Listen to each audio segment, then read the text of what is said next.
Buenas tardes, mi nombre es Jorge Hospitaleta, soy médico especialista en medicina crítica y terapia intensiva del Hospital Internacional La Católica. Hoy vamos a intentar abordar uno de los temas más preocupantes, digamos que en el último tiempo. Vamos a hablar de el síndrome post-COVID o COVID de larga duración. Y esto lo traemos a colación básicamente porque justo en estos momentos estamos viviendo pues algunos episodios de virus que vienen nuevos, algunas nuevas variedades inclusive del COVID, como pudieron ver hace un par de semanas, y pues nos preocupa precisamente la parte de secuelas que ha dejado esta enfermedad. Con más de 760 millones de personas enfermas y casi 13 billones de vacunas administradas en el mundo, pues realmente quedan muchas cosas para aprender. Inclusive el síndrome post-COVID increíblemente no fue diagnosticado o inicialmente demostrado por la parte médica, sino más bien fueron los pacientes los que nos fueron enseñando a los médicos, porque nos fueron refiriendo una serie de síntomas que venían presentando después de haber pasado por una infección de COVID, y esto pues la ciencia médica empezó a intentar amalgamarlos, juntarlos, y básicamente les puedo decir que el diagnóstico como tal de síndrome post-COVID o COVID de larga duración fue realmente aceptado hace aproximadamente un año y medio. Pero bueno, primero que todo, ¿quiénes son o cuál es el riesgo de desarrollar pues síndrome post-COVID?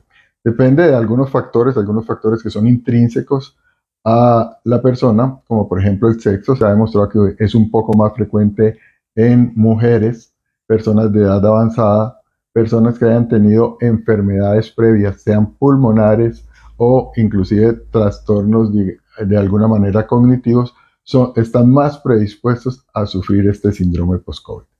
¿Qué es el síndrome post-COVID? Pues es una serie de síntomas que básicamente, como vimos durante la enfermedad del COVID, era una enfermedad multisistémica, más allá de una enfermedad solo pulmonar, como en algún momento se creyó. Pues vimos que el COVID se asoció a problemas del corazón, a problemas de los riñones, a problemas del cerebro. Pues básicamente el síndrome post-COVID es una manifestación larga o prolongada, obviamente con menor severidad, de algunas de estas lesiones a órganos blancos. Probablemente la más frecuente y la que todos nos vemos más identificados es los problemas pulmonares. Muchos de los pacientes que sufrieron COVID, sobre todo aquellos que estuvieron bajo ventilación mecánica o que tuvieron largos periodos de recuperación del COVID, se asocian frecuentemente a problemas pulmonares. Lo más frecuente pues es obviamente dificultad respiratoria, sobre todo limitación para hacer algunos ejercicios normales de la vida cotidiana.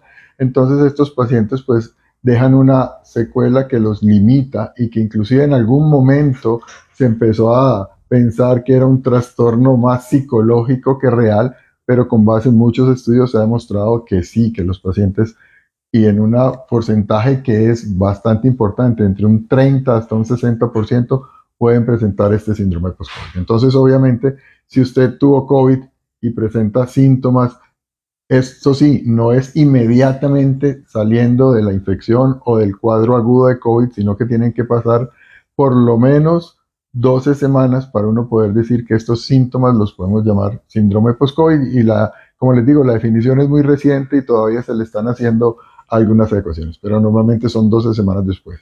Si usted empieza a presentar síntomas de dificultad respiratoria, si le cuesta hacer lo que usted hacía normalmente en su vida habitual, pues deberíamos pensar que esto puede ser una manifestación del síndrome post-COVID y que hay que demostrarla fehacientemente, y podemos hacerla de varias maneras. Entonces, la perspectiva pulmonar obviamente es una perspectiva importante. Hay algunos pacientes que persisten con tos crónica, y esto es una molestia pues para el paciente puede no ser tan severa, pero sí es molesto para su vida habitual, y obviamente, como le digo, es alguna de estas secuelas. Pero no solamente podemos hablar del pulmón, podemos haber afectación en muchos órganos. En los mismos órganos que hablábamos que había afectación durante el COVID. Entonces, el corazón. Sé que en algún momento se habló con algunas de las vacunas, por ejemplo, que estaba asociado a miocarditis, la vacuna, pero realmente los síndromes post-COVID sí se pueden asociar a inflamación propia del corazón, dando obviamente lo que llamamos una miocarditis, dando trastornos del ritmo cardíaco en los pacientes, y esta sea la única manifestación. Entonces, obviamente, si empezamos a sentir palpitaciones, que normalmente todos en nuestra vida podemos no sentimos cuántas veces late nuestro corazón por minuto. Cuando empezamos como a percibir esta sensación, probablemente algo anómalo está sucediendo, pues bueno, esta es una de las manifestaciones probablemente del síndrome post-COVID. En cuanto al cerebro, y que es una de las partes más afectadas probablemente en el síndrome post-COVID, podemos hablar que la parte de falta de concentración, de probablemente una inadecuada atención a las rutinas que hacíamos adecuadamente, ese desmejoramiento de las funciones habituales en nuestro trabajo, podría ser también atribuida a un síndrome post-COVID. Y muchas otras más, por ejemplo, el sistema endocrino, que es básicamente los que gobiernan partes importantes de la función metabólica durante el día. Nuestra hormona tiroidea se puede ver afectada y hacer cuadros precisamente de tiroiditis. También el páncreas, y algunos de los pacientes ustedes lo han visto, pacientes que durante el COVID empezaron a requerir insulina y que posterior a este siguieron requiriendo medicamentos para el control del azúcar, pues obviamente la hiperglicemia es una de estas. También tenemos problemas autoinmunes. Básicamente lo que veíamos sobre todo en niños, cuando los niños estuvieron más graves durante el COVID, era que se activaban muchos mecanismos de inflamación. Pues en el adulto también puede pasar y puede pasar de manera tardía. Y es por eso que ahora empezamos a ver algunos elementos de enfermedad autoinmune. ¿Qué es una enfermedad autoinmune? Pues es básicamente que nuestras propias defensas atacan a nuestro cuerpo en algunos órganos más específicos. Sobre todo vemos que las articulaciones probablemente son un sitio de dolor importante o de molestia importante en los pacientes con síndrome post-COVID. Bueno, creo que tenemos algunas preguntas, entonces vamos a darle paso a las preguntas. Nos preguntan, he escuchado que las enfermedades inmunológicas podrían tener que ver con la vacuna contra el COVID o haber tenido COVID. Esta es una muy buena pregunta. Realmente algunas gentes, y hay algunos artículos dentro de la ciencia médica y tenemos que ser plenamente honestos, hay alguna gente que puede hablar de está hablando de síndrome post-vacuna. Este sí no está claramente aceptado y definitivamente, pues, excepto que uno haya tenido una reacción mayor durante la vacuna, podría decir, en general, podemos decir que es más post-COVID, post-infección y que de hecho, una de las maneras más importantes de prevenir el síndrome post-COVID es prevenir la infección y que la manera con la cual tenemos que prevenir la infección definitivamente es con la vacunación. ¿Por qué hay tantas mujeres con supuestas secuelas? No se ha demostrado, solo nos dicen los estudios que definitivamente probablemente el sistema inmune es diferente de acuerdo al sexo, pero sí se sabe que las mujeres realmente tienen un cierto aumento o un cierto aumento en la posibilidad de tener un síndrome post-COVID, pero no se ha logrado definir exactamente por qué está ligado al sexo. Probablemente el sistema inmune tal vez sea un poco más eficiente, inclusive se active mucho más rápido en las mujeres y entonces esto haga que su sistema se perpetúe en esa actividad. Doctor, ¿usted piensa que las vacunas afectaron nuestra salud?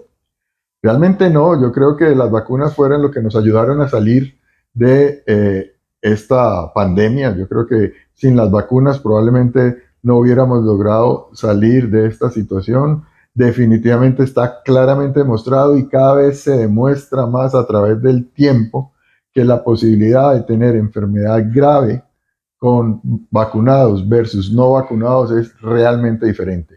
No les digo que la posibilidad de enfermar, pero la posibilidad de tener una enfermedad grave por COVID sí realmente disminuyó de manera importante con la vacunación por COVID.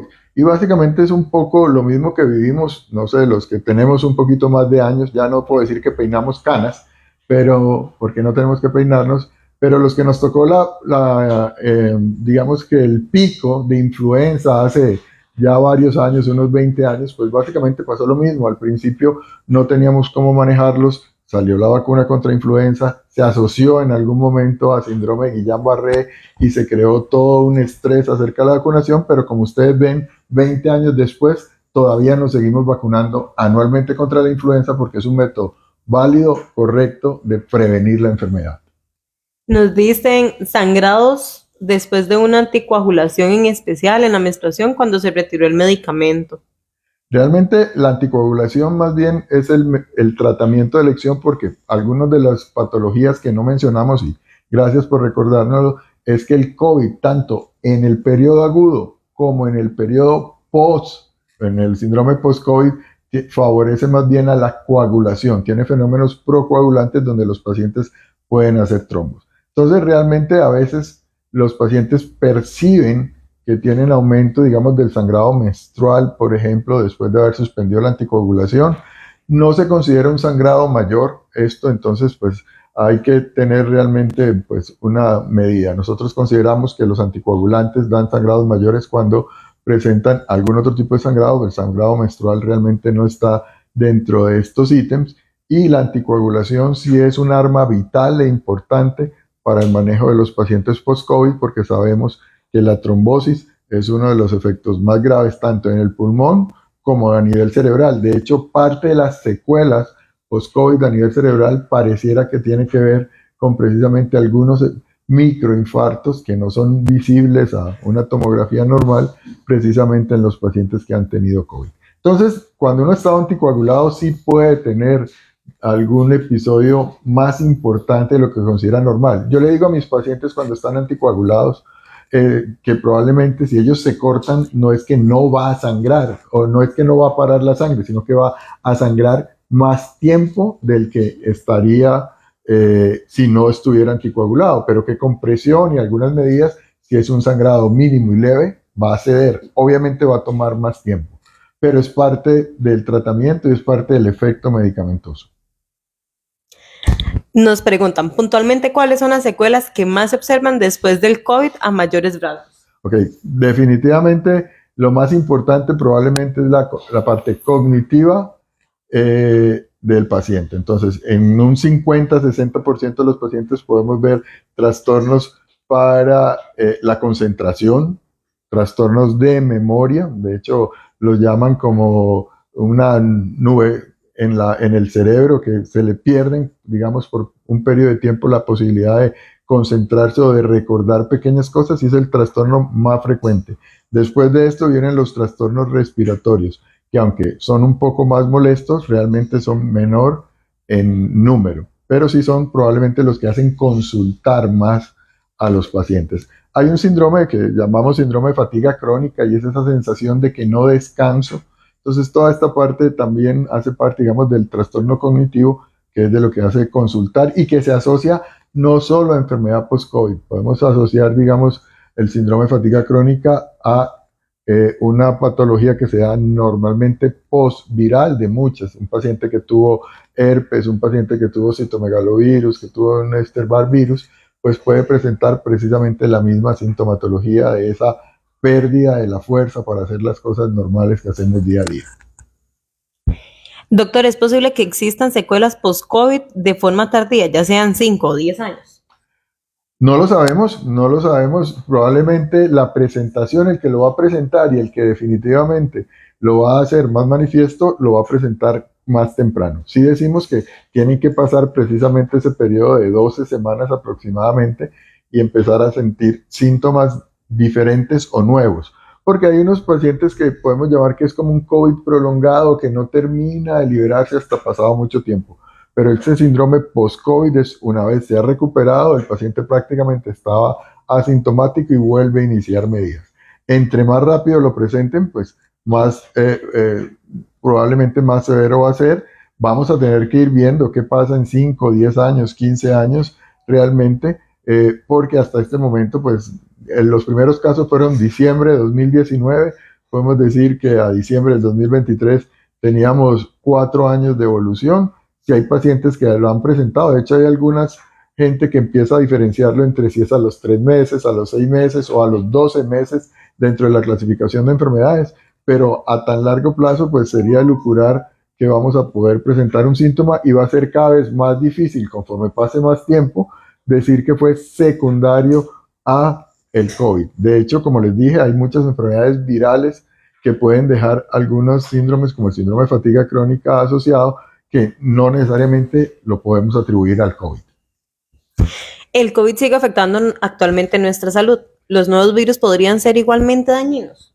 el COVID sigue afectando y eso es importante y cada vez cambia, no ha cambiado tan severamente como que nos afecte y no ha habido pues un pico que nos haga entrar en crisis los hospitales y por eso es que los esquemas de vacunación siguen siendo importantes y cada vez se hacen esfuerzos para poder tener la vacuna actualizada porque cada vez se van haciendo mezclas entre la vacuna. Inicialmente la vacuna era específicamente contra una fracción, la segunda vacuna varió porque empezamos a tener otras variables del virus y esta polivalente cada vez tiene fracciones de algunos otros virus que son los más frecuentes. Sí, y las enfermedades intercurrentes virales podrían ser más severas, sobre todo si encuentran un nicho adecuado. O sea, si yo tengo una respuesta pulmonar disminuida, si yo ya tengo problemas pulmonares, si tengo alguna secuela del COVID, probablemente el tener una enfermedad viral intercurrente que me afecte va a hacer que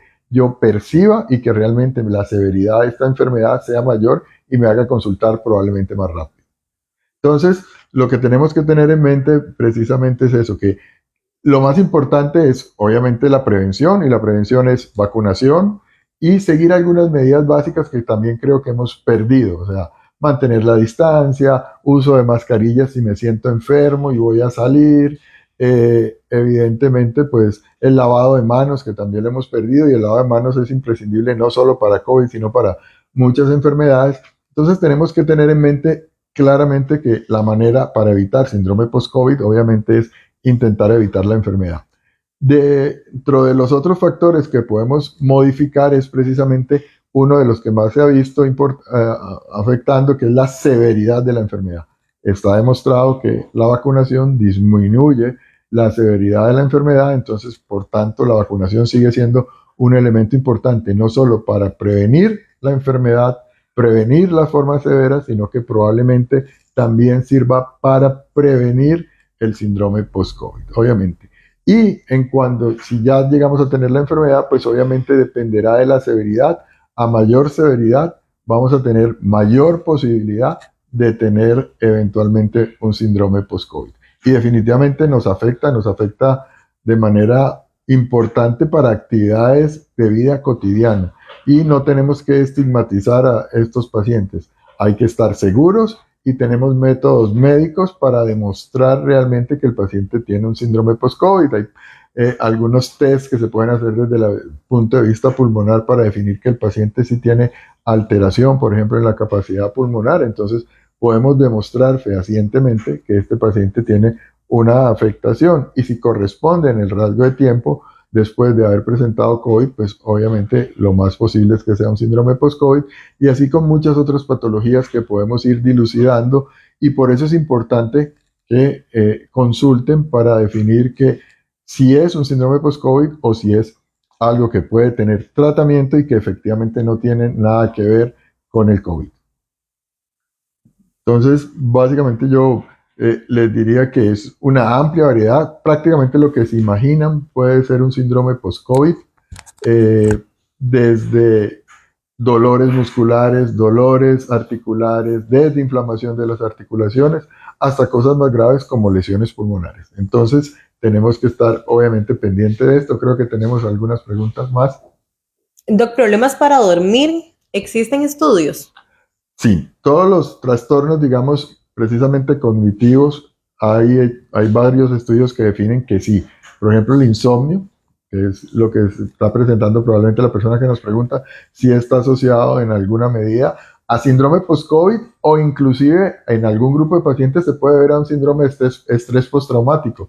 Si esta persona estuvo enferma de COVID severa, estuvo en alguna de las unidades que tratábamos pacientes, puede no ser necesariamente un síndrome post-COVID, sino simplemente un síndrome de estrés postraumático por haber sufrido el COVID y por haber estado obviamente en un sitio donde teníamos pacientes que lastimosamente no les iba bien, que no se regresaban a casa o que permanecían conectados a máquinas, oíamos pitos, oíamos gente corriendo, aunque nosotros no fuéramos los más gravemente enfermos, pero la gente que teníamos a la par sí, y veíamos todo esto y obviamente esto crea un síndrome de estrés postraumático. Entonces el insomnio no necesariamente es 100% post-COVID, hay que dilucidar, como les digo, digamos, entre estas dos variables.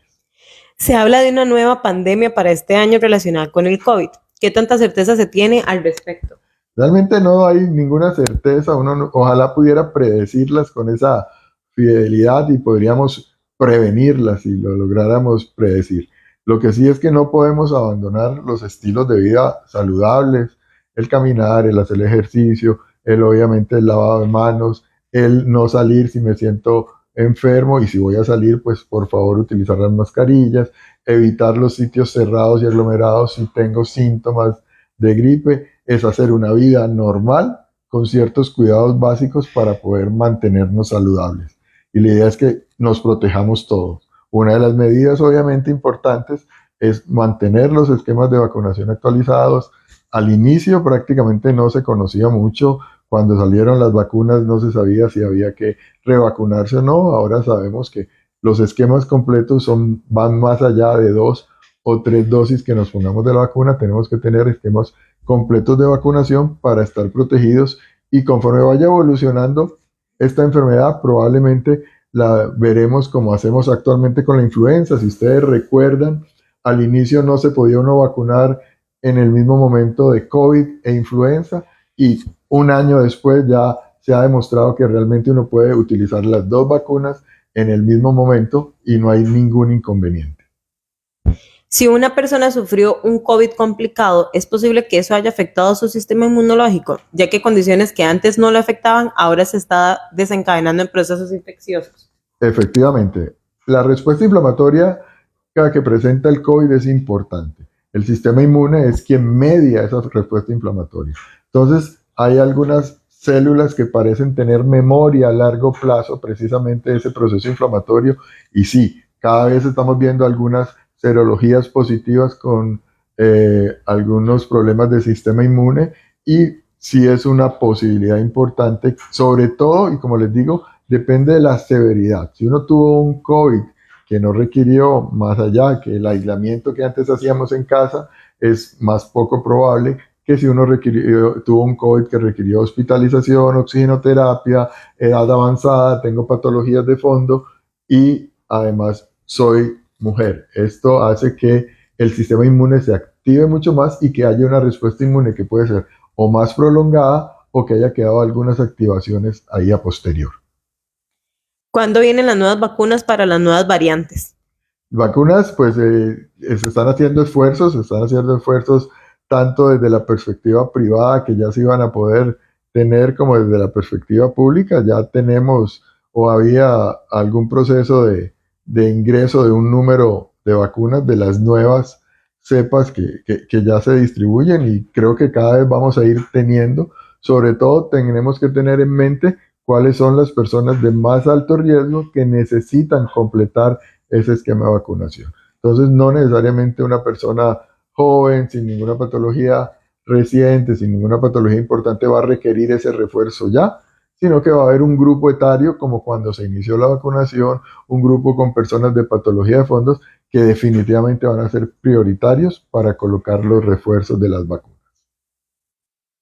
Entonces, yo creo que nos debe quedar bastante claro que el síndrome post-COVID es una patología que ya está claramente aceptada, que está claramente demostrado, que de hecho aparece dentro de los diagnósticos del libro famoso que tenemos los médicos de diagnóstico, que tenemos que tenerlo en mente y que básicamente lo que debemos hacer como pacientes es intentar definir, demostrar y hay tratamiento. No quiere decir que el paciente que tiene síndrome post-COVID eso ya le quedó marcado y no vamos a poder hacer nada por él. Que hay algunos esquemas terapéuticos que tienen varios medicamentos que podemos utilizar precisamente para ayudar a que la vida de nuestros pacientes, de nuestros usuarios, sea lo más natural y completa posible. Entonces, si hay tratamiento, tenemos que o debemos realmente consultar para definir de qué se trata y poder darle una solución a esta patología. ¿Sí? Espero les haya quedado un poco claro. Cualquier duda, pues estamos para servirles a través de las redes y ante todo, muchas gracias por la atención.